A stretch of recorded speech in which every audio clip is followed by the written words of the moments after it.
Alright, boys and girls, welcome. I'll show you how you can create and claim your custom YouTube channel URL. So we want to go to the YouTube studios.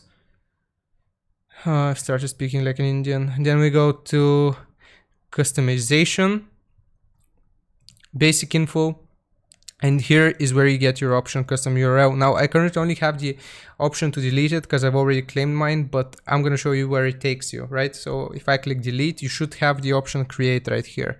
So it's going to take you to your Google account. You want to scroll down to your about and you have this YouTube custom URL option right here. So you just want to click on it, customize.